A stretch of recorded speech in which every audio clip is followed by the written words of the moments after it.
போட்டித் தேர்வு மாணவர்கள் அனைவருக்கும் வணக்கம். இன்றைய வகுப்பு பார்த்தீங்கன்னா எழுத்துக்களின் பிறப்பு. என்னை பொறுத்த வரைக்கும் இது மாணவர்கள் மத்தியில் ஒரு கடினமான தலைப்பு. ஏன்னா அவ்வளோ குழப்பமாக இருக்கும், ரொம்ப கடினமாக இருக்கும். அதேமாதிரி அந்த தலைப்பு பார்த்தீங்கன்னா நியூ புக்கு, ஓல்டு புக்கு, சிறப்பு தமிழ் புத்தகம் 2003 வந்து 9th இருக்கும், சிறப்பு தமிழ் ஓல்டு 11th இருக்கும். இப்படி எல்லா புத்தகத்திலையும் கவர் ஆகிற ஒரு தலைப்பு இது. பட் இந்த தலைப்பை நம்ம இன்றைக்கி எப்படி எளிமையாக அப்ரோச் பண்ணலாம்னு நம்ம பார்க்க போகிறோம். ஸோ கண்டிப்பாக முழுமையாக பாருங்கள், நிறைய அடிப்படை தகவலை கற்றுக்கலாம். அந்த எழுத்து வந்து எங்கேருந்து பிறக்குதுன்றதை நான் அடிப்படையாக உங்களுக்கு சொல்லித்தரேன். சரி, ஓகே. இந்த தலைப்பை படித்தா நமக்கு என்ன பெனிஃபிட்னா, இன்றைக்கி பாடத்திட்டத்தில் இணை எழுத்துக்கள், மைங்கொலின்ற 2 தலைப்பு இருக்குல்ல, அந்த 2 தலைப்பையுமே மற்றவங்களோட நம்ம இன்னும் பெட்டராக அப்ரோச் பண்ணோம்னா எழுத்துக்களின் பிறப்பு தெரியணும். இந்த எழுத்துக்களின் பிறப்பு தெரியாமல் போய் நம்ம அதை படிப்போம் தான். பட் கண்டிப்பாக அதில் ஒரு கடினமான வினா கான்செப்ட் ஓரியன்டாக வச்சுட்டானா நம்ம மாட்டிப்போம். சரியா? அப்போ அந்த எழுத்துக்களின் பிறப்பு தெரிஞ்சால் அந்த இடத்துல நம்ம அதை வந்து ஈஸியாக நம்ம அப்ரோச் பண்ண முடியும். ஓகேவா? உங்களுக்கே தெரியல, இந்த லகர லகர ரகர வேறுபாடு, ரகர ரகர வேறுபாடு, நகர நகர வேறுபாடுலாம் கொடுத்துருக்காங்களா? அதான் மைங்கொலி சொற்கள். தமிழ் 8 மைங்கொலி சொற்கள் இருக்குல்ல. ஸோ அந்த மைங்கொலி சொற்களுக்கும் இணை எழுத்துக்கும் இதுதான் அடிப்படை. சரி, ஃபஸ்ட்டு நான் இதுக்கான விளக்கத்தை சொல்லிடுறேன். இந்த விளக்கத்தை வந்து நீங்கள் எடுத்தோடனே ரொம்ப மனப்பாடம் பண்ணி கஷ்டப்பட தேவையில்லை. இந்த டாப்பிக்கோட எண்டில் அந்த விளக்கம் உங்களுக்கு எளிமையாக தானாகவே புரியும். சரியா? ஒரு பெரிய விளக்கம் தான் நான் சொல்கிறேன், கவனிக்கிறீங்களா? சரி, எழுத்துக்களின் பிறப்பு. உயிரின் முயற்சியால் உடலின் உள்ளிருந்து எழும் காற்றானது மார்பு, கழுத்து, மூக்கு, தலை ஆகிய 4 இடங்களில் ஏதேனும் ஒன்றில் பொருந்தி இதழ், பல், நாக்கு, அன்னம் ஆகிய உறுப்புகளின் முயற்சியால் வெவ்வேறு ஒளியாக பிறக்கிறது. ஸோ இதுதான் விளக்கம். இந்த விளக்கத்தை பொறுத்த வரைக்கும் எங்கே நம்மளுக்கு தேவையோ அங்கே ஃபஸ்ட்டு போயிடலாமா? ஃபஸ்ட்டு நம்மளுக்கு எங்கே தேவைன்னா 4 இடம் எது, 4 உறுப்பு எதுன்றது நம்மளுக்கு தேவை. சரியா? சரி, 4 இடம் எது, இதை கூட நம்ம ஒரு கோர்வையாக வச்சுக்கணும். தெரியுமா? புத்தகத்தை படித்து நம்ம நோட்ஸ் எடுக்கும்போது நம்மளுக்கு ஏற்ற மாதிரி பல விஷயத்தை மாற்றிக்கலாம். பாருங்க, மார்பா, மார்புக்கு மேலே கழுத்தா, கழுத்துக்கு மேலே மூக்கா, மூக்குக்கு மேலே தலையா. அப்போ அந்த 4 விஷயம் மனப்படம் மனம் ஈஸியாக என்ன வச்சுக்கலாம். அப்போ என்னது? மார்பு, கழுத்து, மூக்கு, தலை முடிஞ்சிருச்சு. இதான் 4 இடங்கள். அடுத்தது 4 உறுப்பு எதுன்னு கேட்டிங்கன்னா ஒன்றுமே இல்லை. இதழ், பல், நாக்கு, அன்னம். இதுலேயும் ஒரு ஆர்டர் இருக்குது. உதடு இருக்கா? உதட்டுக்குள்ளே பல்லு இருக்கா? பல்லுக்குள்ளே நாக்கு இருக்கா? அன்னம்னா என்னன்னு கேட்டிங்கன்னா ஒன்றும் இல்லை, இல் உச்சரிங்களேன். இல் உங்கள் நாக்கோட நுனி மேலே போய் ஒரு சதையில் படுது இல்லை, அதுதான் அன்னம். மேலன்னம், கீழன்னம், 2 அன்னம் இருக்குது. எழுத்துக்களின் பிறப்பை பொறுத்த வரைக்கும் மேல் அன்னத்துக்கு தான் வேலை. அப்போ அன்னம்னாலே மேலன்னம். மேல் அன்னத்துக்கு அன்னம். அந்த அன்னத்துக்கு இன்னொரு பேர் மேல்வாய். அதான் மேல்வாய், கீழ்வாய். அதான் மேல்வாயின்னு சொல்லுவாங்க. சரி, அன்னத்துக்கு இன்னொரு பேர் என்னது? மேல்வாய். நான் எழுதி போடுறேன். ஃபஸ்ட்டு நீங்கள் 4 இடம் 4 உறுப்பில் கிளியர் ஆகிடுங்க. 4 இடம் எது? மார்பு, கழுத்து, மூக்கு, தலை. 4 உறுப்பு எது? இதழ், பல், நாக்கு, அன்னம். இப்போ கவனிங்களா, இந்த விளக்கம் புரியும். சரியா? உடம்புல உயிர் இருந்தால் காற்று வெளியில் வரும்ல. உடம்புல உயிர் இருந்தால் தானே காற்றே வெளியில் வரும். அதான் சொல்கிறாங்க, உயிரின் முயற்சியால் உடலின் உள்ளிருந்து எழும் காற்றானது மார்பு, கழுத்து, மூக்கு, தலை ஆகிய 4 இடங்களில் ஏதேனும் ஒன்றில் பொருந்தி இதழ், பல், நாக்கு, அன்னம் ஆகிய உறுப்புகளின் முயற்சியால் வெவ்வேறு ஒளியாக பிறக்கிறது. இந்த விளக்கம் எண்டில் சூப்பராகவே புரியும். இப்போ உங்களுக்கு தேவை 4 இடம் நிற்குதா, 4 உறுப்பு மைண்டில் நிற்குதா, அது போதும். இன்னும் நீங்கள் சூப்பராக புரிஞ்சுன்னா ஒன்றில் ஒரு புல்லாங்குழலோட அதை யூஸ் பண்ணுற மாதிரி தான் இதுவுமே. சரியா? இப்போ நம்ம புல்லாங்குழலில் காற்று அனுப்புகிறோம். ஸோ வந்து நம்மளுக்கு ஒரு இனிமையான இசை கிடைக்காது. அந்த துளைகளில் நம்ம விரலால் வந்து அசைக்கிறதுனால நம்மளுக்கு ஏற்ற மாதிரி இசை கிடைக்குது இல்லை. அதே போல் தான் நம்ம உடல் உள்ளேருந்து காற்று வெளியில் வருது. அதுக்கேற்ற மாதிரி நம்ம நாக்கு, அன்னம், பல், இதழ் இதுங்களோட அசைவால் நம்மளுக்கு வெவ்வேறு ஒலிகள் கிடைக்குது. அங்கே எப்படி வெவ்வேறு மியூசிக் இசை கிடைக்குது, அதுக்குள்ள வெவ்வேறு ஒலிகள் கிடைக்குது. ஒரு எழுத்துக்கும் ஒரு ஒலி இருக்குது. இதை நம்ம டெப்த்தாக உள்ளே போய் பார்த்துக்கலாம். சரியா? சரி, ஓகே. இதுதான் விளக்கம். ஸோ விளக்கம் இங்கே இருக்குது, பார்த்துங்க வேணா. உயிரின் முயற்சியால் உடலின் உள்ளிருந்து எழும் காற்றானது மார்பு, கழுத்து, மூக்கு, தலை. சரியா? மார்பு, கழுத்து. நான் நடத்துறது ஒயிட் போர்டில் நடத்துவேன், ஜஸ்ட் வேணா அது பார்த்துங்க, நோட் பண்ணிடலாம். மார்பு, கழுத்து, மார்பு, கழுத்து, மூக்கு, தலை. 4 இடம் இது. இது ரொம்ப ரொம்ப முக்கியமானது. அடுத்து என்ன முக்கியம் நம்மளுக்கு? இதழ், பல், நாக்கு. ஸோ அன்னம். அன்னம்னா என்னது? மேல்வாய். அன்னம்னா என்னது? மேல்வாய். அப்போ உங்களுக்கு இது மட்டும் இப்போ புரிஞ்சால் போதும். இதில் டவுட் இல்லைல்ல? இடப்பிறப்பு, முயற்சி பிறப்பு. இந்த தலைப்பே 2 பிரிவுகளாக பிரிய போகுது. ஒன்று இடப்பிறப்பு, இன்னொன்று முயற்சி பிறப்பு. இப்போ இடப்பிறப்புன்னு உங்களால் கணிக்க முடியும். அப்போ இடப்பிறப்புனா எது சம்மந்தப்பட்டதாக இருக்கும்? மார்பு, கழுத்து, மூக்கு, தலை சம்மந்தப்பட்டதாக இருக்கும். முயற்சி பிறப்புனா எது சம்மந்தப்பட்டதாக இருக்கும்? இதழ், பல், நாக்கு, அன்னம் சம்மந்தப்பட்டதாக இருக்கும். ஓகேவா? ஸோ அடுத்தது பாருங்களேன், நான் சொன்னேன்ல இடப்பிறப்பு, முயற்சி பிறப்பு. ஸோ இடப்பிறப்புனா காற்று அறைகள், உள்ளேருந்து காற்று வருது இல்லை, இடப்பிறப்பு. முயற்சி பிறப்புனா ஒலிப்பு முனைகள், அந்த ஒளியை வந்து நம்மளுக்கு வெளியில் அனுப்புகிற அந்த முனையே தானே. இதழு, பல்லு, நாக்கு, அண்ணா தான் ஒலிப்பு முனைகள்னு கொடுத்துருக்காங்க. ஆவினா உயிரெழுத்து, மிடருனா கழுத்து, உரம்னா மார்பு. ஸோ அதெல்லாம் தெரிஞ்சு வச்சுங்க, ரொம்ப ரொம்ப முக்கியமானது. ஆவினா உயிரெழுத்து, மிடருனா கழுத்து, உரம்னா மார்பு. சரி, இடப்பிறப்பு ரொம்ப எளிமை. இந்த டாபிக் எங்கே திரும்ப ஆரம்பிக்குது? முயற்சி பிறப்பில் தான் ஆரம்பிக்குது. இது வரைக்கும் எளிமை தான். முயற்சி பிறப்புன்ற ஒரு விஷயத்தை மட்டும் நீங்கள் நல்லா ஃபோக்கஸ்டாக கவனிச்சுக்கிட்டா போதும். சரியா? சரி, இடப்பிறப்பு வள்ளினம் எங்கே பிறக்கும்? எந்த இடத்துல பிறக்கும்? மார்பு. கசட தவற ஒரு வன்மை ஏற்படும். சரியா? ஒரு அதிர்வு ஏற்படும். வன்மையான எழுத்துன்னு அது வள்ளினம். ஸோ அப்போ வள்ளினம் எங்கேருந்து பிறகுது? மார்புலேருந்து பிறகுது. சரி, மெல்லினம் எங்கே பிறகுது? இதுக்கெல்லாம் அறிவியல் ரீதியில் எவ்வளோ இது விஷயம் சொல்லியிருக்காங்க, உங்களுக்கு வியப்பாக இருக்கும். இப்போ தமிழில் பார்த்தீங்கன்னா அ ஆ இ இக்கு முன்னாடி அ ஆ வச்சது காரணமே அந்த எழுத்துக்களின் பிறப்பு தான். அதில் அவ்வளோ ரீசன் இருக்குது. இப்போ இந்த இங்கு 18 ஆர்டர் படுத்திருக்காங்க தெரியுமா? அதோட பிறப்புகளின் அடிப்படையில் தான் அந்த ஆர்டரே இருக்குது. இந்த 12 உயிரெழுத்து ஆர்டரும் அந்த பிறப்புகளின் அடிப்படையில் தான் இருக்குது. ஸோ அவ்வளோ விஷயம் அறிவியல் காரணங்கள் இருக்குது இந்த எழுத்துக்களோட வரிசை அமைப்பிலே. சரியா? ஸோ அதனால் நல்லா கவனிச்சிக்கங்க. வள்ளினம் எங்கேருந்து பிறகுது? மார்பு. மெல்லினம் எங்கேருந்து பிறகுதுன்னா மூக்கு. சரியா? ஸோ உள்ளேருந்து வெளில வர காற்றை தடுத்து மூக்கின் வழியாக அனுப்பும்போது ரொம்ப மென்மையாகுது. சரியா? இப்போ ரொம்ப ஃபோர்ஸாக அடிக்குது ஒரு காற்று, அந்த இடத்துல நம்ம வந்து கொஞ்சம் ஹோல் இருக்க மாதிரி ஒரு துணியை வச்சு மறைச்சோன்னா காற்று கொஞ்சம் மென்மையாக வரும்ல. ஸோ அதே போல தான் வன்மையாக வர்ற காற்றை தடுத்து மூக்கு வழியாக அனுப்புறதுனால அது மென்மையாக இருக்குது. அதனால் அது மெல்லினம். என்னென்ன நம்மன. சரியா? மெல்லினம். கசட்டை தவிர வள்ளினம், என்னென்ன நம்மன மெல்லினம். அடுத்து பார்த்தீங்கன்னா ரொம்ப வன்மையாகவும் இருக்காது, ரொம்ப மென்மையாகவும் இருக்காது, ரெண்டுக்கும் இடைப்பட்டதாக இருக்கிறதுனா அது இடையினம். எரல வழல இடையினம். சரியா? சரி, ஓகே. இது இடத்த பார்த்தலாமா? நான் சொன்ன மாதிரி வள்ளினம் மார்பு, மெல்லினம் மூக்கு. ஸோ மார்புக்கும் மூக்குக்கும் இடைப்பட்ட பகுதி எது? கழுத்து. அப்போ இடையினம் எங்கேருந்து பிறக்குது? மிடரில் பிறக்குது. மிடருன்னா அது கழுத்துன்னு அர்த்தம். இந்த 3 கிளியரா? வள்ளினம் மார்பு, மெல்லினம் மூக்கு, இடையினம் கழுத்து. அடுத்தது உயிரெழுத்து எங்கே பிறக்குதுன்னா உயிரெழுத்தும் கழுத்து. நிறைய பேர் உயிரெழுத்து தலைன்னு சொல்கிறாங்க, தப்பு. இதுதான் நீங்கள் நாங்கள் வச்சுக்கணும். நம்ம ஒரு 5 விஷயம் படிக்கிறோம்னு வச்சுங்களேன், இதெல்லாம் நீங்கள் வந்து படிக்க எக்ஸ்பீரியன்ஸ் ஆக புரிஞ்சுப்பீங்க. 5த்துக்கும் ஒரே மாதிரி முக்கியத்துவம் கொடுக்கக்கூடாது. 5ல் ஈஸியானது இருக்கும், கஷ்டமானது இருக்கும், மீடியமானது இருக்கும். ஈஸியானது, மீடியமானது ஓகே. எது கஷ்டம் அதை நல்லா படிக்கணும் ஃபஸ்ட்டு. இதான் நம்மளோட ஃபோக்கஸாகவே இருக்கணும். ஒரு விஷயம் படிக்கிறோமா, அங்கே எது கஷ்டமோ அதை படிச்சிங்க. அப்போ இதில் எது கஷ்டம்? இதான் கஷ்டம். அப்போ நீங்கள் வள்ளினம் மார்பு, மெல்லினம் மூக்கு, இடையினம் கழுத்துலாம் ரொம்ப ஈஸி. சரியா? நீங்கள் கவனிக்க வேண்டியது உயிரெழுத்து எங்கே பிறகுது? கழுத்து. உயிரெழுத்தும் கழுத்து நான் வச்சிங்க. இடையினமும் கழுத்து, உயிரெழுத்தும் கழுத்து. இப்போ ஒருத்தர் இருக்காரு, இப்போ நம்ம ஒருத்தவங்களை வந்து உடனே அவங்கள நம்ம கொல்லணும்னா எங்கே அடித்தா அவங்களுக்கு உயிர் போகும்? ஒரு ஆயுதத்தால். தலை. அப்போ ஆயுதம்னா தலை. சின்ன சின்ன லிங்க் வச்சு நம்ம ஈஸியாக நான் வச்சுக்கலாம். சரியா? ஆயுதம்னானது தலை. அப்போ ஆயுத எழுத்து எங்கே பிறகுது? தலை. ஸோ இந்த 5 பார்த்தலாமா? வள்ளினம் மார்பு, மெல்லினம் மூக்கு, இடையினம் கழுத்து, உயிரெழுத்தும் கழுத்து, ஆயுத எழுத்து தலை. ஸோ இதில் ரொம்ப எளிமை. அடுத்தது தான் நம்ம முயற்சி பிறப்பு போக போகிறோம். ஸோ பாருங்கள், இடப்பிறப்பு இருக்கா? வள்ளினம் மார்பு, மெல்லினம் மூக்கு, இடையினம் கழுத்து, உயிரெழுத்தும் கழுத்து, ஆயுத எழுத்து தலை. சரி, ஓகே. இன்றைய தலைப்புக்குள்ளே முக்கியமான பகுதிக்குள்ளே என்ட்ராகிறோம். ஸோ உங்களுக்கு ரொம்ப கடினமாக இருக்க பல விஷயத்தை நான் எளிமையாக சொல்கிறேன். ஸோ கவனிக்கலாமா? ஸோ போக போகிறது முயற்சி பிறப்பு. இது இருக்கு பாருங்க, அப்படியே தலைப்போடு இருக்கட்டும். நம்ம ஒயிட் பேஜில் போய் நடத்தலாம். முயற்சி பிறப்பு பார்க்கலாமா? இந்த முயற்சி பிறப்பில் நம்ம என்னென்னலாம் பார்க்க போகிறோம்? உயிரெழுத்துக்கள் 12 எங்கே பிறகுன்னு பார்க்க போகிறோம். 18 மெய்யெழுத்துக்கள் எங்கே பிறகுன்னு நம்ம பார்க்க போகிறோம். சரி, ஆயுத எழுத்து பார்க்க போகிறோம், உயிர் எழுத்து பார்க்க போகிறோம். ஸோ தமிழர்கள் மொத்த எழுத்துக்குமே நம்ம முயற்சி பிறப்பு பார்க்க போகிறோம். சரி, ஃபஸ்ட்டு உயிரெழுத்துலேருந்து ஆரம்பிச்சிடலாமா? கவனிக்கிறீங்களா? சரி பாருங்கள்.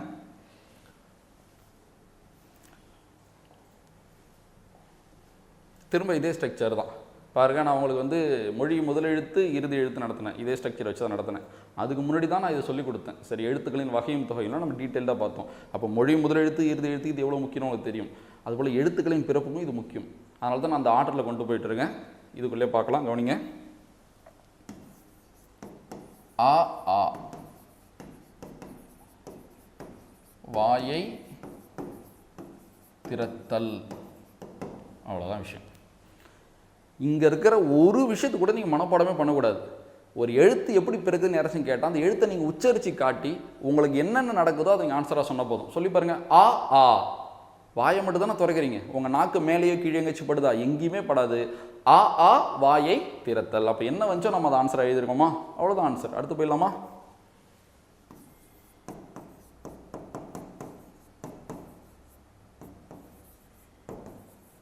அடுத்து பாருங்க.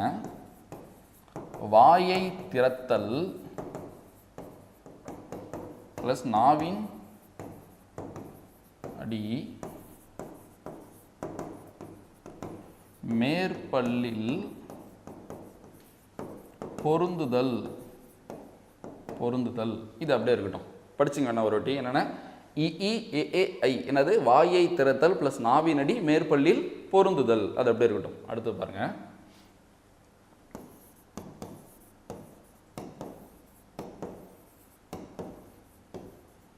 இதை உச்சரிங்க. உ உ ஓ ஓ ஔ. உச்சரிச்சு பாருங்க, உங்களுக்கு தெரியும். உ உ ஓ ஓ ஔ. இதை உச்சரிக்கும் பொழுது நம்ம நாக்கு மேலேயே கீழே எங்கேயுமே படாது. நம்ம இதழ் மட்டும் குவியும். வாயை திறந்தா தானே இதழை குவிக்க முடியும். சரியா? அப்போ என்ன ஆன்சரு? கொஞ்சம் கீழே எழுதிட்டா, வாயை திறத்தல் பிளஸ் இதழ்களை குவித்தல். இப்போ நம்ம 3 பாயிண்ட் எழுதியிருக்கோம். சரி, எத்தனை பாயிண்ட் எழுதியிருக்கோம்? 3 பாயிண்ட்டு. இதில் இந்த 2 பாயிண்ட்டும் நம்ம இப்போ படிச்சிட்டோம். ரொம்ப ஈஸி. ஆ ஆ வாயை திறத்தல். உ உ ஓ ஓ ஔ வாயை திறத்தல் ப்ளஸ் இதழ்களை குவித்தல். இதழ் குவியுது, அதனால் இதழ்களை குவித்தல் நம்ம கொடுத்துருக்கோம். சரியா? அப்போ இந்த 2 பாயிண்ட் முடிஞ்சிருச்சு. ஸோ அப்போ நான் சொன்னால இப்போ தான் சொல்லிக் கொடுத்தேன். 3 பாயிண்ட் இருக்குது. இப்போ நீங்கள் எந்த பாயிண்ட்டை மட்டும் படிக்கணும்? இந்த ஒரு பாயிண்ட்டை மட்டும்தான் நீங்கள் படிக்கணும். மற்ற 2 பாயிண்ட்டே கிடையாது. இதுதான் மெயின் பாயிண்ட். பார்க்கலாமா? வாயை திறத்தல் ப்ளஸ் நாவின் அடி. நான் சொன்னால இது எந்தெந்த புத்தகத்தில் இருக்குது எல்லா இடத்துலையுமே பாருங்கள், இதான் கொடுத்துருப்பான். பட் இது புரிஞ்சுக்கிறது கஷ்டம். இதை மனப்பாடம் பண்ணலாம். இது புரிஞ்சுக்கிறது அவ்வளோ கஷ்டம். இந்த இடத்துல தான் இந்த டாப்பிக்கில் எக்ஸ்ட்ரா சில விஷயத்தை நான் சொல்லி தருவேன். அதை கவனிச்சுக்கிட்டிங்கன்னா இது புரியும். இது புரிஞ்சதுக்கப்புறம் அந்த டாபிக் ஃபுல்லாகவே புரியும். போயிடலாமா? ஏன்னா சில ஒரு படம் கூட எடுத்துக்கலாம், முக்கியமான காட்சின்னு இருக்கும். அந்த இடம் தான் படத்தோட முக்கியமான கான்செப்டே இருக்கும். அதே போல தான் இந்த வகுப்போட முக்கியமான கான்செப்டை நான் இப்போ சொல்ல போகிறது தான். அதனால் நல்லா கவனிச்சுக்கிறீங்களா? பாருங்கள். இஇஏஏஐ வாயை திறத்தல் ப்ளஸ் நாவின் அடி மேற்பல்லில் பொருந்தல். சரி, சில விஷயம் நான் சொல்லித்தரேன். அதை மட்டும் ஃபஸ்ட்டு மைண்டில் வச்சுங்க, அதுக்கப்புறம் உள்ளே போய்க்கலாம். முதற்சங்கம், இடைச்சங்கம், கடைச்சங்கம் கேள்விப்பட்டிருக்கீங்களா? முதற்சங்கம், இடைச்சங்கம், கடைச்சங்கம். அதே போல தான் நம்ம நாக்கு அப்படி எடுத்துக்கலாம். இதை நம்ம நாக்கான்னு நினச்சிங்க. சரி, நான் இப்படி நிற்கிறேன்னா இதான் நாக்கு. ஓகேவா? புரியுதா? இது முதல் இந்த இடம். அடுத்து இது இடை, இது கடை. இதுதான் மெயின். சரியா? நான் சொன்ன 11th ஓல்டு சிறப்பு தமிழ்லாம் இருக்குது. நாங்கள் கடைன்னெலாம் பயன்படுத்துவோம். இதுதான் ரொம்ப ரொம்ப கடினமே இந்த தலைப்பிலே. ஸோ அப்போ இது நாவின் முதற் பகுதி. முதல்னா முதற் பகுதி, முதல் ப்ளஸ் பகுதி முதற் பகுதி. அப்போ நாவின் முதற் பகுதினா நம்மளாம் நினைப்போம் நுனி நாக்குன்னு நினைப்போம். இதான் முன்னாடி இருக்குது, இதான் முதற் பகுதி நினைப்போம். தப்பு. இதுதான் நாவின் முதற் பகுதி. இதுக்கு ஒரு விளக்கம் சொல்லிட்டா. நான் சொன்னால ஏன் ஆ ஆக்கு அப்புறம் இ வந்துச்சுன்னா நீங்கள் உச்சரிங்களேன். ஆ ஆ கழுத்துலேருந்து உச்சரிக்கிற மாதிரி இருக்கும். சரியா? கழுத்துலேருந்து உச்சரிக்கிற மாதிரி இருக்கும். அப்படியே இ கொஞ்சம் வெளில வரும். உ உ சுத்தமாக வெளில வந்துடுதா? ஆ ஆ இ உ உ அப்படியே உச்சரிச்சு பாருங்க. ஆ ஆ உள்ள இருக்கும். இ உ உ அப்படியே நான் சொன்ன மாதிரி தான் முதல் இடை கடைன்ற மாதிரி அந்த அமைப்பு இருக்கும். ஸோ அதனால தான் அந்த அமைப்பே நம்மளுக்கு கொடுத்துருக்காங்க. ஸோ அதனால தான் இது முதல், இது இடை, இது கடை. அப்போ உள்ளே இருக்கிற நாக்குக்கு என்ன பேர்? நாவின் முதற் பகுதி. இது என்ன பேர்? நாவின் இடைப்பகுதி. இது என்ன பேர்? நாவின் கடைப்பகுதி. இப்போ உங்களுக்கே தெரியும், இத்தனை இடத்துல நான் புத்தகத்தில் இருக்குன்னு சொன்னேன். அப்போ எல்லா இடத்துலையும் ஒரே மாதிரியாக பயன்படுத்தியிருப்பான், ஒரு இடத்துல ஒரு மாதிரி பயன்படுத்தியிருப்பான். அதுதான் நம்மளுக்கு கஷ்டமே. இதை புரிஞ்சுக்கிட்டா போதும். அப்போ பாருங்களேன், நான் அடிப்படையை பற்றி ஏன் பேசுகிறேன்னா அதுதான் அடிப்படை இல்லாமல் எதுவுமே கிடையாது. ஓகேவா? உங்களுக்கு ஒன்றும் வியப்பான விஷயம்லாம் தெரிய தேவையில்லை, அடிப்படையை தெரிஞ்சுங்க போதும். சரி, ஓகே. இது நான் சொன்னது. பட் நம்மளுக்கு தெரிஞ்சது நம்ம நோட் பண்ணிக்கலாமா? இப்போ நம்ம எதை நுனி நாக்குன்னு சொல்லுவோம்? நம்ம இதெல்லாம் நுனி நாக்குன்னு சொல்லுவோம். அப்போ நாவின் நுனி. அப்போ நம்ம எதை அடி நாக்குன்னு சொல்லுவோம்? இதுதான் நம்ம அடி நாக்குன்னு சொல்லுவோம். அப்போ நம்மளுக்கு கொடுத்துருக்கிற ஸ்டேட்மெண்ட்டில் நாவின் முதல் பகுதினாலும் உள்ளதான், நாவின் அடிப்பகுதினாலும் உள்ளதான். இதுதான் நீங்கள் புரிஞ்சுக்கணும். நாவின் முதற் பகுதினாலும் உள்ளதான், உள்நாக்கு தான். நாவின் அடினாலும் அது உள்நாக்கு தான். அடுத்தது நாவின் நுனினா வெளியில். நாவின் நுனினா என்னது? வெளியில். மேக்ஸிமம் நுனி தான் பயன்படுத்துவாங்க, கடைன்றது பயன்படுத்திருக்க மாட்டாங்க. சிறப்பு தமிழ் மட்டும்தான் கடைன்னு சொல்லியிருப்பாங்க. ஓகேவா? இவ்வளோ இதான் நீங்கள் புரிஞ்சிக்க வேண்டியது. இந்த டாப்பிக்கோட மெயின் கான்செப்டே தான். இடைக்கு பதில் நடுன்னு கொடுப்பான், மையம் கொடுப்பான். அது ஒன்றும் இல்லை. நடு நாக்குன்னுவான், இடை நாக்குன்னு சொல்லுவான். அது ஒன்றும் பிரச்சனை இல்லை. சரி, ஓகே. இதை நான் உங்களுக்கு இன்னும் கிளியராக புரிய வைக்கிறேன். இந்த ஆள்காட்டி விரலை உங்கள் நாக்கா நினச்சிங்க. சரியா? இந்த ஆள்காட்டி விரலில் இந்த நகம் இருக்குது தெரியுமா? அந்த நகம் இந்த இடம் மட்டும்தான். இப்போ மொத்த விரலில் ஒன்றும் ஒரு 10% கூட இருக்காது, சின்னது தானே. அப்போ இந்த நகம் தான் நுனி நாக்கு. இந்த நகம் தானே நாக்கு? நுனி நாக்கு. ஸோ அப்போ நுனி நாக்குன்றது ஜஸ்ட் இவ்வளோ தான். அடுத்தது பார்த்தீங்கன்னா அந்த நகத்துக்கு பக்கத்தில் ஒரு மடிப்பு இருக்குல்ல. ஸோ 1 2 3 மடிப்புகள் இருக்குல்ல நம்மளுக்கு.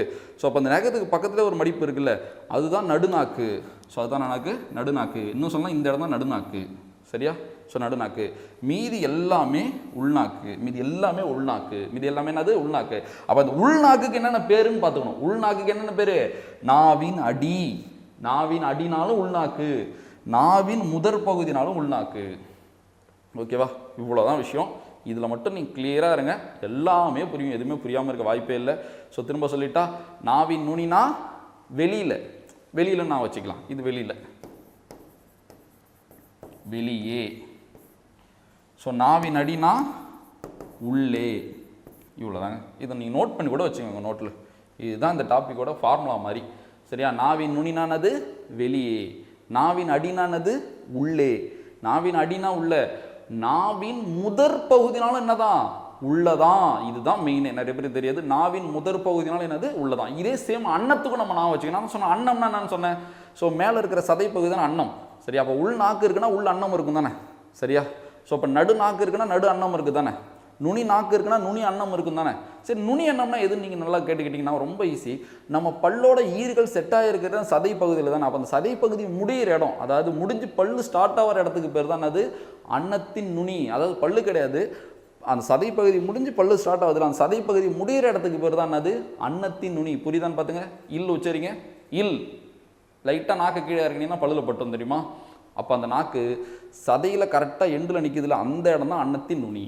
ஸோ அதே போல் உள்ளே இருக்கிறது அன்னத்தின் அந்த உள்பகுதி. நான் சொன்ன மாதிரி தான் அன்னத்தின் அடின்னு சொல்லலாமா? ஸோ அப்போ நடுவில் இருக்கிறது அன்னத்தின் இடைன்னு சொல்லலாமா? வெளில இருக்கிறது அன்னத்தின் நுனி. ஸோ இதை கிளியர் ஆகிட்டு நம்ம இன்னும் உள்ளே போகலாம். அப்போ உங்களுக்கு நாக்குலையும் எந்தெந்த பகுதின்னு தெரியணும், அன்னத்துலையும் என்னென்ன பகுதின்னு தெரியணும். தெரிஞ்சிருச்சு. ஒரு எழுத்தை உச்சரித்தா நாக்கு இருக்கிற எல்லாராலையுமே ஆன்சர் சொல்ல முடியும்ல. அப்போ அந்த எழுத்தை நான் உச்சரிக்கிறேன், என் நாக்கு என் அன்னத்தில் எங்கே படுதுன்னு என்னால் உணர முடியும். உணர்ந்ததை நம்ம ஆன்சராக சொல்கிறது தான் அந்த தலைப்பே. ஓகேவா? சரி, திரும்ப விஷயம் பண்ணிட்டு போயிடலாமா? ஸோ அப்போ நாவின் நுனினா வெளியில், நாவின் அடினா உள்ள, நாவின் முதற் பகுதினால என்னது? உள்ள. இதே தான் அன்னத்துக்கும். அன்னத்தின் நுனினா வெளியில், அன்னத்தின் அடினா உள்ள, அன்னத்தின் முதற் பகுதினால என்னதான்? உள்ளதான். சரியா? ஸோ அப்போ நுனினா வெளியில், அடினாலும் முதற் பகுதினாலும் உள்ள. இந்த கடைன்றது அதிகமாக பயன்படுத்த மாட்டாங்க. சரியா? சரி, உங்களுக்கு புரியும் நம்புகிறேன். இப்போ பாருங்கள், இப்போ நான் அதை விளக்கி சொல்கிறேன். 90% பேருக்கு இது புரியும். சரியா? சில பேருக்கு அது தப்பு கிடையாது. சில பேருக்கு புரிதல் லேட்டாக இருக்கும். சில பேர் அப்படியேப்பட்டவங்க புரிஞ்சுக்கிட்டா மறக்க மாட்டாங்க. அப்படி இருக்கிறவங்க நீங்கள் கவலைப்படாதீங்க, அடுத்தடுத்து உங்களுக்கு புரியும். கவனிக்கிறீங்களா? ஃபஸ்ட்டு இதை உச்சரிங்க. EEAAI. அதை ஒரு தெளிவாக உச்சரிங்க பார்க்கும். உச்சரிங்க பார்க்கலாம். EEAAI. உங்கள் எல்லாருக்கும் தெரியும், உங்கள் நுனி நாக்கு எங்கேயுமே பட்டிருக்காது. நான் என்ன சொன்னேன், நுனி நாக்குன்றது இந்த விரலில் இருக்க நகம் போல தான். அதுக்கு பக்கத்திலே இருக்கிறது தான் நடுநாக்குன்னு சொன்னால் அதுவும் எங்கேயுமே பட்டிருக்காது. என்ன திரும்ப நடந்திருக்கும், உங்களோட உள்ளே இருக்குல்ல, ஸோ அந்த கோரப்பல்லில் நாக்கு படும். சரியா? இன்னும் கிளியராக சொல்லி பாருங்கள். EEAAI. அந்த கடவாப்பல்லில் உள்ளே படுதா? கடவாப்பல்ல படுது இல்லை? ஸோ அப்போ அந்த கடவாப்பல்லுக்கிட்ட இருக்கிற நாக்கு நுனி நாக்கா நடுநாக்கா? உள்நாக்கு தானே. இந்த ஒரே ஒரு விஷயம் போதும். EEAAI. இதை உச்சரிக்கும் பொழுது உங்கள் கடவா பல்லில் உங்கள் நாக்கோட ஓரம் படும். அப்போ கடவா பல்லுக்கிட்ட இருக்கிற நாக்கு உள்நாக்கு. கடவா பல்லுக்கிட்ட இருக்கிற நாக்கு என்ன நாக்கு? உள்நாக்கு. அப்போ உள்நாக்குக்கு என்ன பேருன்னு தான் விஷயமே. அப்போ உள்நாக்குக்கு என்ன பேர்? ஒன்று நாவின் அடி, இல்லை நாவின் முதற் பகுதியா? அங்கே என்ன கொடுத்துருக்கான்? நாவின் அடின்னு கொடுத்துட்டானா? கரெக்டு தானே? அப்போ நாவின் அடி அது கடவா பல்லோ கோரப்பல்லோ மேல் பல்ல பட்டுச்சா கீழ் பல்ல பட்டுச்சான்னு மட்டும் சொல்லுங்க. மேல் பல்ல தானே பட்டுச்சுது. மேற்பல்லில் அது என்ன பொருந்துதல். 5 எழுத்தை உச்சரிக்கிற வரைக்கும் உங்க நாக்கு அங்கே பொருந்தி தான் இருக்கும், போயிட்டுலாம் வராது. இப்போ உச்சரிச்சு பாருங்க. EEAAI. நாவின் அடி மேற்பல்லில் பொருந்துதல். புரியுதா? நாவின் அடி மேற்பல்லில் பொருந்துதல். ஸோ ரொம்ப ரொம்ப முக்கியமானது இது. ஸோ பாருங்க, எதையுமே நம்ம மனப்பாடம் பண்ணல. ஆ வாயை திறத்தல். ரொம்ப ஈஸி. இதுகளை குவித்தல், அது விட்டுறலாம். இதுதான் மெயினே.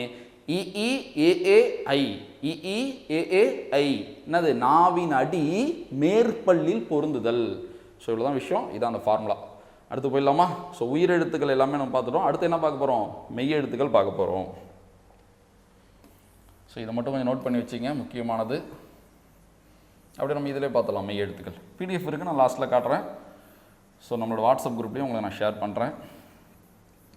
டிஸ்கிரிப்ஷனில் லிங்க் இருக்கும். வாட்ஸ்அப் டெலகிராமில் நீங்கள் ஜாயின் பண்ணிங்க. ஸோ வகுப்பு தொடர்பான தகவல், ஸோ கிளாஸ் PDF நான் அதில் கொடுக்குறேன்.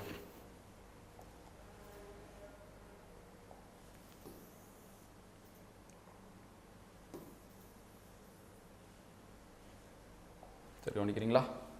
பாருங்க, இக்கு இங்கு பார்க்கலாமா? அடுத்து என்ன வரும்? இச்சி இஞ்சி, இட்டு இன்னு, இத்து இந்து, இப்பு இம்மு. ஃபஸ்ட்டு இதை பார்க்கலாம். இக்கு இங்கு நாவின் முதற் பகுதி ப்ளஸ்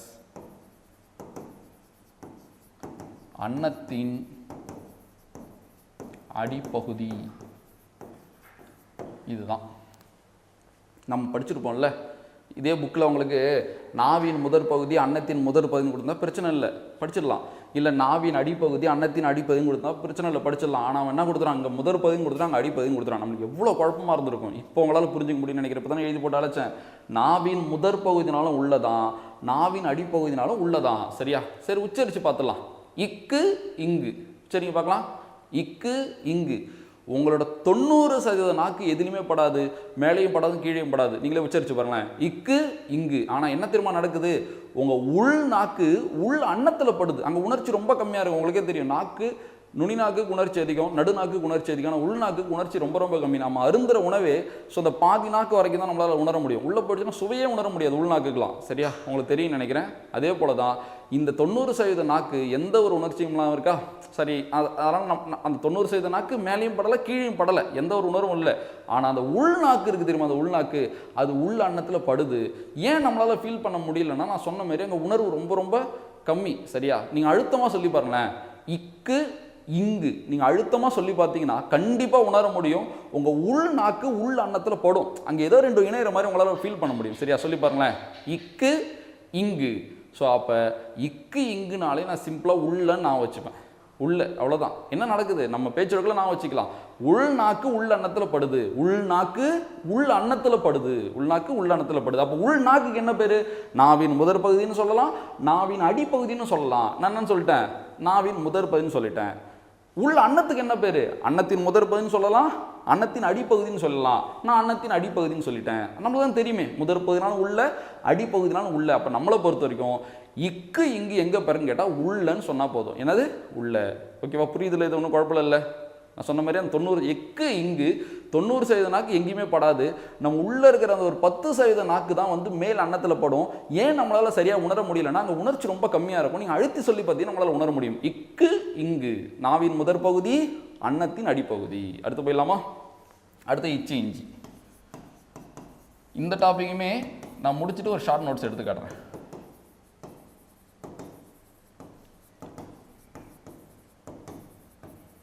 இதை வச்சிருக்கீங்க பார்க்கும்.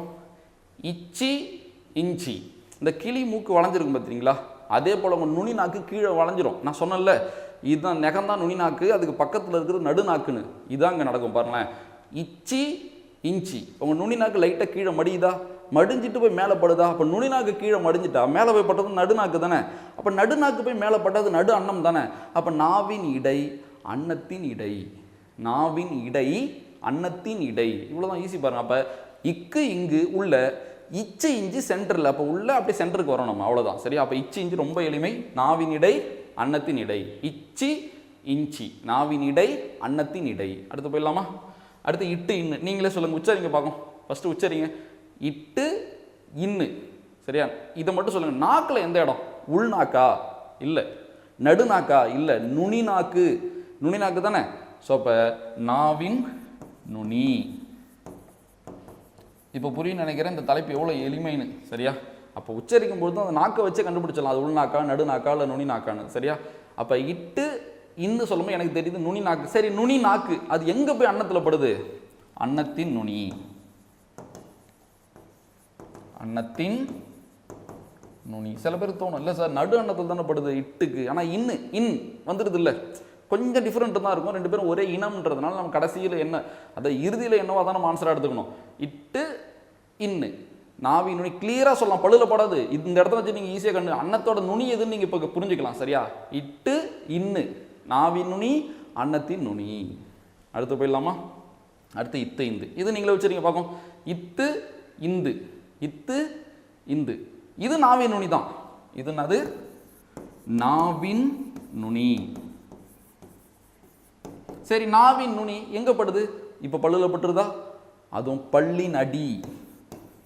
பல்லின் அடி. இந்த பல்லின் அடின்றத கூட நீங்கள் மனப்பாடம் பண்ண தேவையில்ல. பல்லுக்கும் நுனி பல்லு அடி பல்லுன்னு இருக்குல்ல. ஸோ இப்போ நீங்கள் இத்து இந்து சொல்கிறப்ப பல்லில் மட்டும் படாது, பல்லுலையும் போடும், சதையிலையும் போடும். அப்போ பல்லோட ஈறுகளை தானே பல்லோட அடி. ஸோ அதனால தான் நான் பல்லின் அடின்னு கொடுத்துருக்கேன். இப்போ இந்த டாபிக் ஆரம்பிச்சு எவ்வளோ நேரம் ஆகுது? எதையுமே நான் மனப்பாடம் பண்ண சொல்ல, எல்லாமே நம்ம புரிஞ்சு தானே படிச்சுட்டு வரோம். சரியா? அப்போ இது எவ்வளோ எளிமை பாருங்களேன். இக்கு இங்கு உள்ள, இவ்வளோதான் உள்ள. இச்சு இஞ்சி சென்டரில், அவ்வளோதான். இட்டு இன்னும் நுனியில், என்ன நுனி? நாவி நுனி, அன்னத்தி நுனி. இத்து இந்து பல்லுல, அப்போ உள்ள, சென்டரில், நுனியில், பல்லுல, இப்படியே வந்துட்டு இருக்குல்ல. அப்போ இக்கு இங்கு நாவின் முதற் பகுதி, அன்னத்தின் அடிப்பகுதி. இச்சு இஞ்சி நாவின் இடை, அன்னத்தின் இடை. இட்டு இன்னு நாவின் நுனி, அன்னத்தின் நுனி. இத்து இந்த நாவின் நுனி, பல்லின் அடி. ஸோ மைண்டில் அந்த இடம் வர வர வார்த்தை வந்துக்கிட்டே இருக்கும். அவ்வளோதான். இது எல்லாருக்குமே தெரியும். இப்பு இம்மு. இதழ்கள் இணைவதால் நம்மளுக்கு பிடிச்ச மாதிரி நம்ம எழுதிக்கலாம். மேல் இதழ் ப்ளஸ் கீழ் இதழ், அவ்வளோதான். மேல் இதழ் ப்ளஸ் கீழ் இதழ். புரியும் நம்புகிறேன். இவ்வளோதான் விஷயம். இதில் எந்த டவுட்டும் உங்களுக்கு இருக்கவே கூடாது. சரியா? அப்போ பாருங்கள், இதே இந்த டாப்பிக்கே நம்மளுக்கு ஒரு மிகப்பெரிய ஒரு மோட்டிவேஷன் தான். ஏன்னா ஆரம்பம் தான் கஷ்டமாக இருக்கும். சரியா? அப்படியே அந்த வரிகள் கூட பாருங்கள், ஆரம்பம் தான் கஷ்டமாக இருக்கும். போக போக போக எளிமையாயிடுதா? கடைசியில் எவ்வளோ எளிமையாயிடுச்சு. இதே போல தான் போட்டி தேர்வு. ஃபஸ்ட்டு என்ட்ரு ஆகும்போது அவ்வளோ கடினமாக இருக்கும். நீங்கள் அடுத்து அப்ரோச் பண்ண எல்லாம் ஈஸி எல்லாம் படித்த டாபிக் ஆகிடும் தானே. சரியா? ஃபஸ்ட்டு பார்க்கும்போது தான் எல்லாம் கஷ்டமாக இருக்கும். ஒன்ஸ் நீங்கள் படிச்சிட்டிங்கன்னா அடுத்தடுத்த வாட்டி அந்த டாபிக் மாற போகிறதில்ல, கரண்ட் அஃபேர் தான் மாறும். சரியா? ஸோ மற்ற எல்லாமே அதே தான்.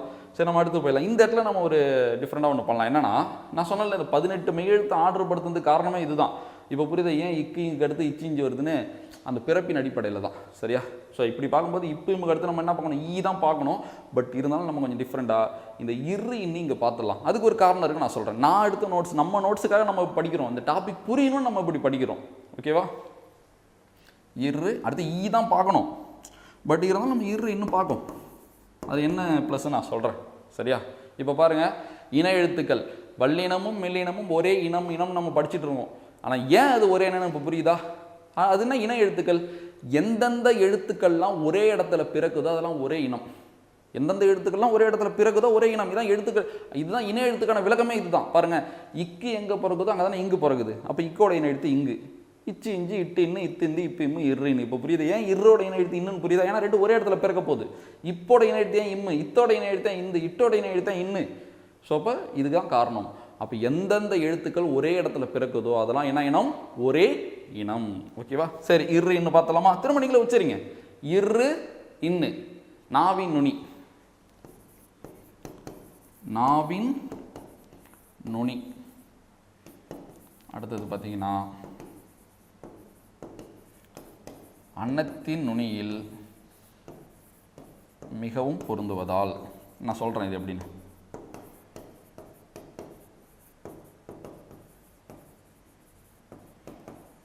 நீங்கள் உச்சரிக்கும் போது ஒன்று மட்டும் உங்களால் ஃபீல் பண்ண முடியும். நாவின் நுனி அன்னத்தின் நுனி ஓகே தான். இரு இன்னு நிறுத்தி பாருங்கள். நாவின் நுனி அன்னத்தின் நுனி. ஆல்ரெடி ஒரு நாவின் நுனி அன்னத்தின் நுனி நம்மள்ட்ட இருக்குது. என்னது? இட்டு இன்னு இரு இன்னு. இப்போ இது நாளையும் உச்சரிங்க. இட்டு இன்னு இரு இன்னு. கிட்டத்தட்ட நாலுமே அந்த நாவின் நுனி அன்னத்தின் நுனி தான். பட் ஒரு டிஃப்ரெண்ட் இருக்குது. என்ன தெரியுமா? இட்டு இன்னு உச்சரிக்கிறப்ப பார்த்தீங்கன்னா இட்டுக்கு ஒரு வாட்டி நாக்குப்படும், இட்டுக்கு ஒரு வாட்டி படும், இன்னுக்கு ஒரு வாட்டி நாக்குப்படும். ஆனால் இந்த இரு உச்சரிச்சு பாருங்களேன், திரும்ப திரும்ப திரும்ப திரும்ப பட்டுக்கிட்டே இருக்கா. ஸோ அதுதான் மிகவும் பொருந்துவதால். பொருந்துது எப்படி பொருந்துது? திரும்ப திரும்ப பொருந்துக்கிட்டே இருக்கு. இப்போ நண்பர், மிகவும் நெருங்கிய நண்பர். இப்போ நண்பர்னா எப்பயோ சந்திப்போம். மிகவும் நெருங்கினா டெய்லி பார்த்து பேசிக்கிட்டே இருப்போம். அது போல தான் இரு இன்னும் ஒரு வாட்டி தான். ரெண்டு பேரும் ஃப்ரெண்டு, ரெண்டு பேரும் ஒரே இனம். இப்போ ரெண்டு ஃப்ரெண்டு பைக்கில் போகிறாங்கன்னு வச்சுங்களேன், ஹெல்மெட் இல்லைன்னு பிடிக்கிறாருன்னா ரெண்டு பேரும் தான் சேர்த்து பிடிப்பாங்க. ரெண்டு பேரும் தான் வந்தாங்க. அது போல் ரெண்டு பேரும் ஒரே இனம்ன்றதுனால இன்னுக்கு ஒரு வாட்டி தான் போய் நாக்குப்படும், இருக்கு தான் பல வாட்டி படும். ரெண்டுக்கும் சேர்த்தே நம்ம எழுதிக்கலாம். சரியா? இப்போ இதுவும் பாருங்கள், புரிஞ்சு தான் படிக்கிறோம். அதை வச்சு நான் வச்சுக்கலாம். நாவின் நுனி அன்னத்தின் நுனியில் மிகவும் பொருந்துவதால். இது இருக்கு பாருங்க, மிகவும் பொருந்துவதால் தான் அந்த ஓகேவா? ஸோ இவ்வளோதான். 12 மெய்யெழுத்து பார்த்துட்டோம். வல்லினம் மெல்லினம் முடிஞ்சிருச்சு. அப்போ இது வரைக்கும் நம்ம என்ன பார்த்துருக்கோம் நம்ம மையில் நிற்குது. இதுக்கப்புறம் என்ன பார்க்க போகிறோம் நீங்களே சொல்லிடலாம். என்னது? இடையினம். இன்னும் என்ன பார்த்தா போதும்? எரள வழலை பார்த்தா போதும். கசட தபரவும் ஞனன நமனவும் பார்த்தாச்சு. சரி, ஓகேவா? ஸோ இது அப்படியே ரிவிஷன் பண்ணிடலாமா? என்ன ஒரு வாட்டி பாருங்கள். நான் சொன்ன மாதிரி ஃபஸ்ட்டு வாங்க. இக்கு இங்குனா உள்ள, இச்சு இஞ்சுனா சென்ட்ரல், இட்டு இன்னுனா நுனியில், இத்து இந்துனா பல்லுல, இப்போ இம்னா இதழில். அப்போ இரு இன்னு ஈக்குவல் டு இட்டு இன்னு, இரு இன்னு ஈக்குவல் டு இட்டு இன்னு. ஆனால் என்ன டிஃப்ரெண்ட்டு? மிகவும் பொருந்துவதால், மிகவும் பொருந்துவதால். சரியா? இதுக்கு ஒரு சின்ன ஒரு படம் மாதிரி வரதா இன்னுமே எளிமையாக புரியும். அப்படியே பாருங்கள்.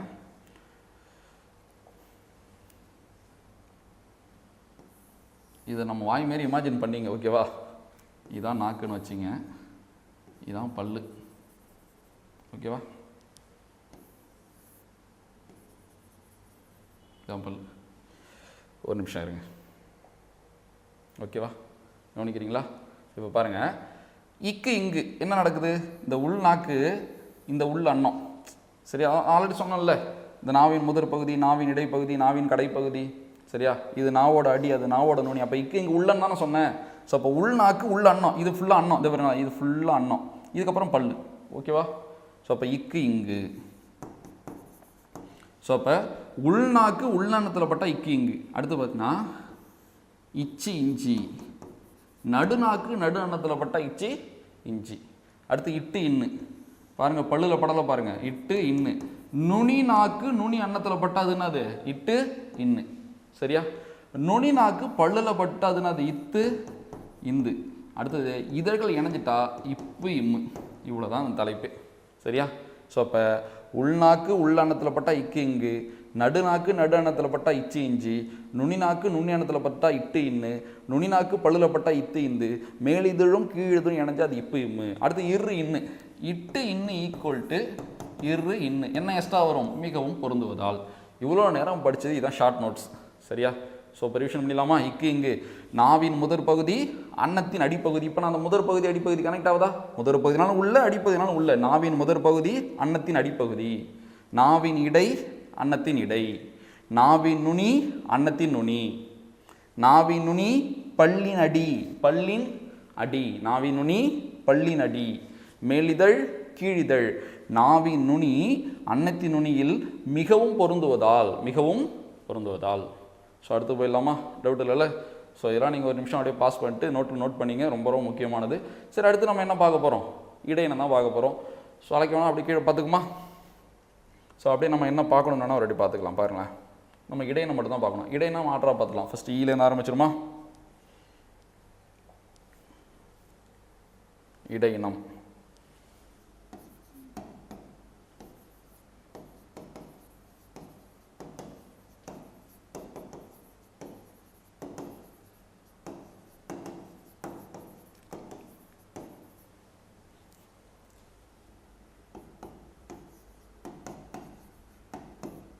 இதை நான் உங்களுக்கு எளிமையாக்கிறேன். நான் தான் சொன்னேன், 18 மெய்யெழுத்துக்கள் எங்கே பிறக்குதுன்னு படிக்கிறது தான் அந்த எழுத்துக்களின் பிறப்பே கடினம், சரியா? இதை நான் உங்களுக்கு ரெண்டாக பிரித்து சொல்லி தந்துட்டுருக்கேன். ஒன்று வல்லினம், மெல்லினம் பார்த்தாச்சு, அது ஒரு செட்டு. இப்போ என்ன செட்டு பார்க்குறோம்? இடையினம். மொத்தம் 2 செட்டா?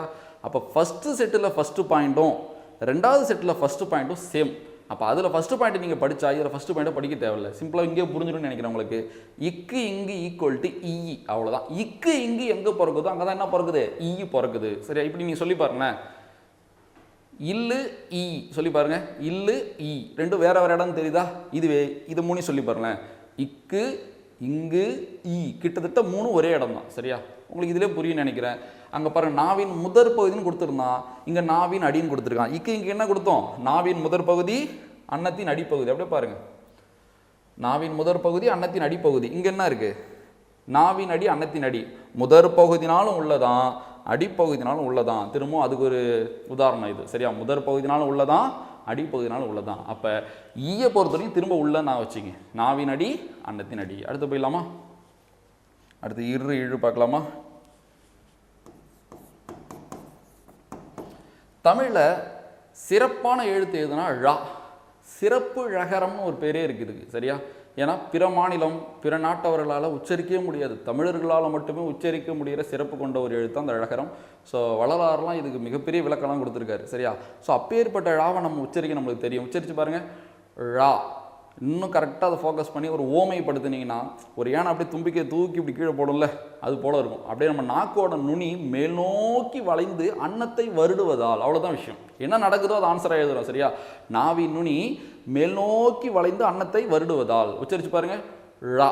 ஏன் இருக்கு அப்படி வராது? இருந்தாலும் ஏன் ஒன்றா எழுதுறோம்? இவங்க 2 பேரும் ஒரே இனம், சரி? இவங்க 2 பேரும் நிறைய தொடர்பு இருக்குது, சரி? இழு தனி இனம் நான் சொல்ல வரல, இரளவேளை இடையினம் தான், பட் இது 2க்கும் நிறைய தொடர்பு இருக்குது. ஸோ அதனால் 2த்துக்கும் சேர்த்து நம்ம எழுதிக்க வேண்டியதான், சரியா? நாவின் நுனி மேல் நோக்கி வளைந்து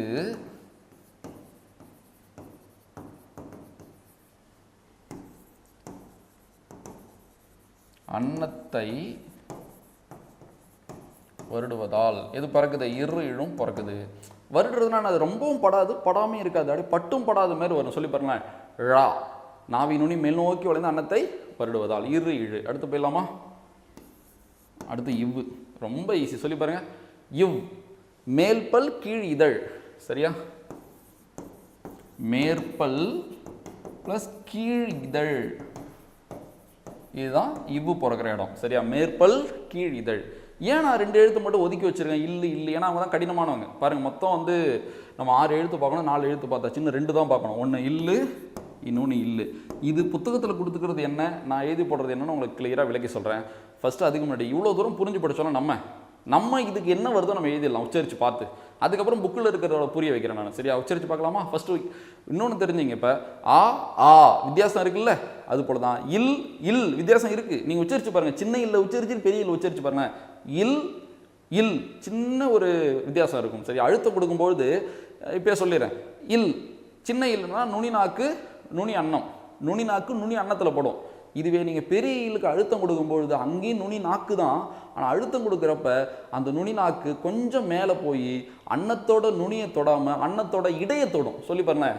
இல் இல் நாக்கு லைட்டாக உள்ள போது அழுத்தம் கொடுக்கும்போது.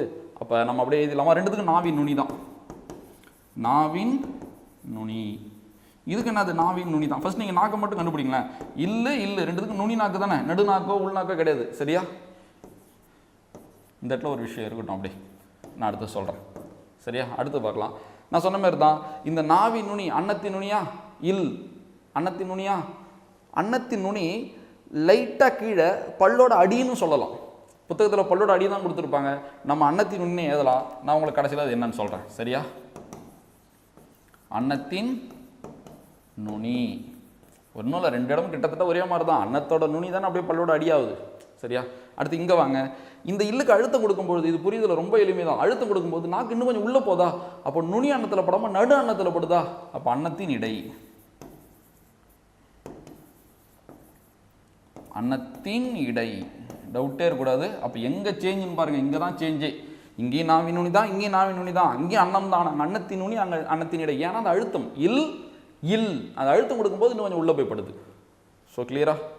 ஸோ இதான் நம்ம புரிஞ்சு படித்தது. புத்தகத்தில் என்ன இருக்குன்னு அடுத்தது சொல்கிறேன். இதை எக்ஸ்ட்ரா நீங்கள் நான் வச்சுக்க வேண்டியதான். தடித்து, இவ்வளோ எழுத்துக்கள் பார்த்தோம், எங்கேயாச்சும் தடித்துன்றதை நான் எழுதணும் இல்லை. அப்போ ஒரு ஸ்டேட்மெண்ட்டில் தடித்துன்றதை பயன்படுத்தினாலே அது இல்லு தான். ஒன்று சின்ன இல்லோ இல்லை பெரிய இல்லோ. சரியா? ஸோ இப்போ இங்கே தடித்து நெருங்குவதால்னு வரும், இங்கே தடித்து தடவுவதால்னு வரும். தடித்து நெருங்குவதால், தடித்து தடவுவதால். நாவின் நுனி பல்லின் அடியில் தடித்து நெருங்குவதால் இது கொடுத்துருவாங்க.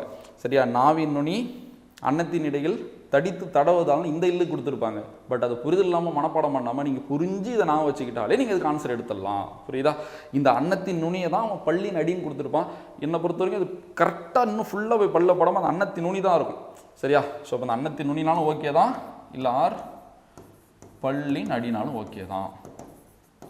ஏன்னா நம்ம எதை புரிஞ்சு பிடிச்சோமோ அதில் நம்ம ஸ்ட்ராங்காக இருக்கணும். ஏன்னா இதை மட்டும் மாற்றணும்னா இவ்வளோ நேரம் படித்ததே மாற்றுற மாதிரி ஆகிடும்ல. ஸோ இவ்வளோ தான் எழுத்துக்களின் பிறப்பு. இந்த 2 இடம் ரொம்ப ரொம்ப முக்கியம். இதுவும் நான் புரிஞ்சு தான் சொல்லி கொடுத்துருக்கேன், சும்மா மனப்படலாம் இல்லை. எக்ஸ்ட்ரா தடித்து நான் தான் கோடுவேடு, தடித்து கோடுவேடு. ஸோ தடித்து நெருங்குவதால், தடித்து தடவுவதால். ஸோ இதை ரிவிஷன் பண்ணிடலாமா? இக்கு இங்கு ஈக்குவல் டு இ. எப்படி இக்கு இங்கு உள்ளே அது போல் ஈயும் உள்ளதான். சரியா? நாவின் அடி அன்னத்தின் அடி. இரு இழு, நாவின் நுனி மேல் நோக்கி வளைந்த அன்னத்தை வருடுவதால். இவ் மேல் பல்லு கீழ் இதழ். இவ் மேல் பல்லு கீழ் இதழ். சரியா? அடுத்து இல்லு இல்லு தடித்து. நாவின் நுனி அன்னத்தின் நுனி சின்ன இல்லு, நாவின் நுனி அன்னத்தின் இடை பெரிய இல்லு. தடித்து நான் வச்சுங்க. சரி, 18 மெய் எழுத்துக்களும் நம்ம படிச்சுட்டோம். ஓகேவா? ஸோ இந்த படம் ரொம்ப ரொம்ப முக்கியமானது. ஸோ நான் வச்சுங்க. இப்போ நான் சொன்னேன்ல அந்த விளக்கத்தை நான் சொல்லித்தரேன்னு. உயிரின் முயற்சியால் உடலின் உள்ளிருந்து எழும் காற்றானது. ஸோ உங்களுக்கே தெரியும், மார்பு கழுத்து மூக்கு தலை ஆகிய 4 இடங்களில் ஏதேனும் ஒன்றில் பொருந்தி. ஸோ இப்போ இதழ் பல் நாக்கு அன்னம் இருக்கா இல்லையா, இதழ் பல் நாக்கு அன்னம் இருக்கா இல்லையா, ஆகிய உறுப்புகளின் முயற்சியால். பாருங்க, இந்த உறுப்புக்கு ஒரு முயற்சி, இதுக்கு இந்த இப்போ இந்த எழுத்துக்களுக்கு ஒரு முயற்சி, இந்த எழுத்துக்களுக்கு ஒரு முயற்சி, ஒரே மாதிரி முயற்சி இல்லைல்ல. அந்த உறுப்புகள் தான் அந்த முயற்சியை பண்ணுது. உறுப்புகளின் முயற்சியால் வெவ்வேறு ஒளியாக பிறக்கிறது. வெவ்வேறு ஒளி. ஸோ அப்போ ஒரு எழுத்துக்கும் ஒரு முயற்சி, ஒரு ஒலி. இவ்வளோதான் சிம்பிளாக நான் வச்சுக்கலாம். அப்போ உடல்லேருந்து உள்ளேருந்து வெளில வர காற்று மார்பு, கழுத்து, மூக்கு, தலை ஆகிய 4 இடங்களில் பொருந்தி இதழ், பல், நாக்கு, அன்னம். சரி, எப்படி வந்து ஒரு புல்லாங்கல் நம்ம வந்து இசைக்கிறோம், அந்த துளைகளை மாற்றி மாற்றி நம்ம மூடி திறந்து, அது போல தான் இந்த இதழ், நாக்கு, பல்லு, அன்னம் இருக்குல்ல, இதுங்களோட முயற்சியால் வேற வேற ஒளியாக நம்மளுக்கு கிடைக்கிதுன்றது தான் இந்த தலைப்போட விளக்கமே. சரியா, நான் சொன்னல லாஸ்ட்டில் புரிய வைக்கிறேன்னு, அவ்வளோதான், வேற எதுவும் பெருசாக இல்லை. சரி, ஓகே, நம்ம உயிரெழுத்து பார்த்துட்டோம், மெய் எழுத்து பார்த்துட்டோம். ஆயுத எழுத்து தலை. சரியா, அது எப்படின்னா வாயை திறத்தல். இடப்பிறப்பு தலை, ஆயுத எழுத்துக்கு முயற்சி பிறப்பு என்னன்னா வாயை திறத்தல். சரி, அடுத்து உயிர்மை எழுத்து 216 இருக்குல்ல, 216 உயிர்மை எழுத்து போய் படிக்க முடியுமானா தேவையில்ல, ரொம்ப எளிமை. ஒரே ஒரு ஸ்டேட்மெண்ட்ல முடிச்சலாம். என்ன தெரியுமா? உயிர்மெய் எழுத்துக்கள் தமது முதல் எழுத்துக்கள் பிறக்கும் இடத்திலேயே பிறக்கும். நான் அதையும் உங்களுக்கு புரிய வைக்கிறேன், கவனிக்கிறீங்களா? இப்போ உயிர்மெய் எழுத்து உங்களுக்கு தெரியும் 216, முதல் எழுத்துக்கள் எவ்வளோ? 30. உயிரெழுத்து 12, மெய் எழுத்து 18, 30 தான் முதல் எழுத்துக்களா? ஒரு உயிர்மெய் எழுத்துக்கு எத்தனை முதல் எழுத்து இருக்கும்? 2 இருக்கும். இப்போ எடுத்துக்காட்டுக்கு பான்னு எடுத்துங்க. பாவோட முதல் எழுத்து எது? இப்பும் ஆவும் தான். இப்பு பிளஸ் ஆ தான் அது பாவே. எனக்கு பா எங்க பிறக்குதுன்னு தெரியாது, ஆனா இப்பு எங்க பிறக்குதுன்னு எனக்கு தெரியும், ஆ எங்க பிறக்குதுன்னு எனக்கு தெரியும். அப்ப இப்பும் ஆவும் எங்க பிறக்குதோ அங்கதான் பாவே பிறக்குது. அப்ப நான் சொன்ன ஸ்டேட்மெண்ட்டே இதுதான். அப்ப ஸ்டேட்மெண்ட் என்ன கவனிச்சுக்கிறீங்களா? உயிர்மெய் எழுத்துக்கள் தமது முதல் எழுத்துக்கள் பிறக்கும் இடத்திலேயே பிறக்கும். அவ்வளவுதான். இப் இதழ் இணையுதா, ஆ இதழ் விரியுதா, பா ரெண்டுமே நடக்குதா, இவ்வளவுதான் விஷயம். அப்ப லை எங்க பிறக்கும்? இல்லும் ஐயும் எங்க பிறக்குதோ அங்க லை பிறக்கும். சரியா? மே எங்க பிறக்கும்? இம்மும் ஏவும் எங்க பிறக்குதோ அங்கதான் மே பிறக்கும். இவ்வளவுதான் விஷயம். அப்ப உயிர்மெய் எழுத்துக்கள் தமது முதல் எழுத்துக்கள் பிறக்கும் இடத்திலேயே பிறக்கும்.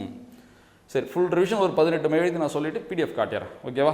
ஏன்னா 18 மெய் எழுத்து தான் கஷ்டமே. சரி, உயிரெழுத்துலேருந்து கூட வந்துடலாம். ஆ ஆ வாயை திறத்தல். சரியா?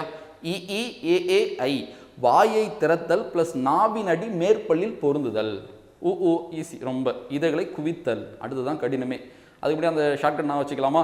ஸோ இதான் நாக்குனா, ஸோ இது முதற் பகுதி, இது இடைப்பகுதி, இது கடைப்பகுதி, இது நாவின் நுனி, இது நாவின் அடி.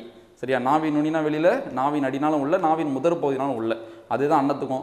அன்னத்தின் நுனினா வெளியில், அன்னத்தின் அடினாலும் உள்ள, அன்னத்தின் முதற் பகுதினாலும் உள்ள. இதான் இந்த தலைப்போட ஃபார்முலா மாதிரி இது. நீங்கள் அதை எழுதி வச்சிங்க தயவு செஞ்சு. ஃபஸ்ட்டு ஒரு படம் மாதிரி போட்டேன், அடுத்து 2வது ஒரு படம் மாதிரி போட்டேன், அதெல்லாம் நீங்கள் நோட் பண்ணி வச்சிங்க, ஓகேவா?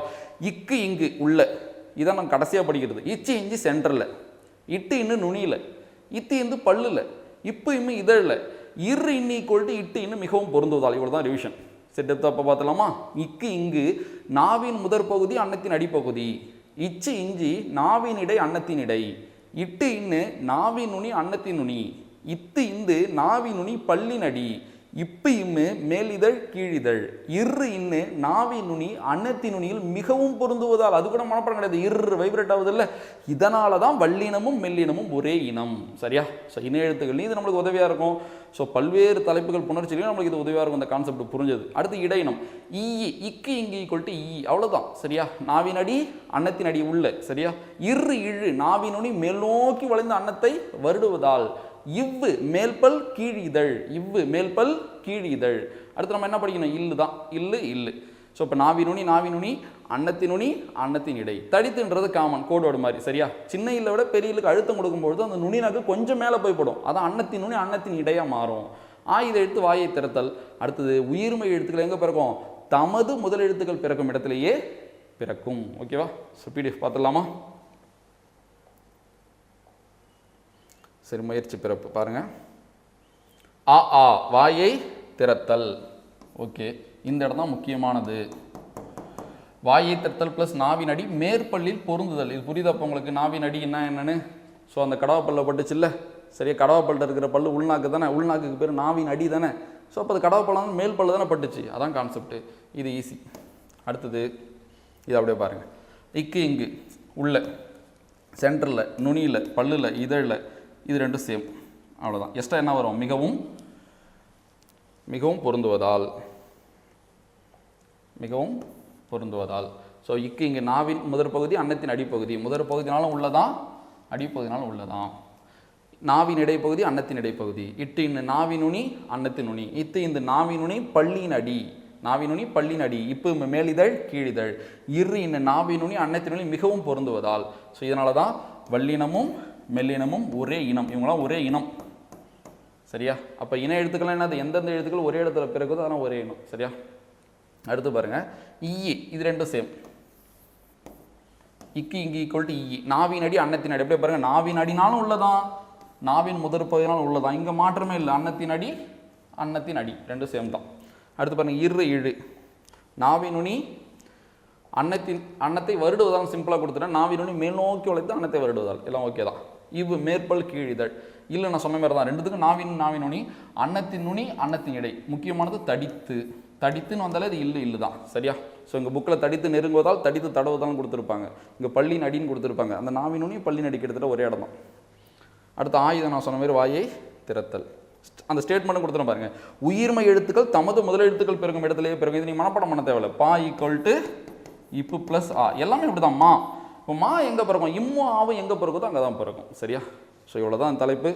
ஸோ தொடர்ந்து வகுப்புகளை கவனிங்க. இன்னும் பல்வேறு தலைப்புகள் நம்ம கொண்டு போகணும். இன்னும் நம்ம வெகு தூரம் பயணிக்க வேண்டியது இருக்குது. ஸோ இந்த ஆண்டு நடைபெற டிஎன்பிஎஸ்சி தேர்வில் கண்டிப்பாக தமிழால் நம்ம பாஸ் ஆகணுன்ற அளவு உங்களை சொல்ல வைக்கணுன்றதுக்காக தான் நம்ம சேனல் தொடர்ந்து இயங்க போகுது. ஸோ தொடர்ந்து வகுப்புகளை காணுங்க. ஸோ பொங்கலை முன்னிட்டு பார்த்தீங்கன்னா உங்களுக்கு சிறப்பு புணர்ச்சி வகுப்புகள் நடத்தலான்னு இருக்கேன். ஸோ கண்டிப்பாக அன்னைய நாள்லையும் நம்ம வந்து படித்து தான் ஆகணும். ஏன்னா நம்மளோட கொண்டாட்டம் வெற்றி அடைஞ்சதுக்கு அப்புறமா தான் இருக்கணும். சரி, அடுத்த வகுப்பில் சந்திக்கலாம். நன்றி.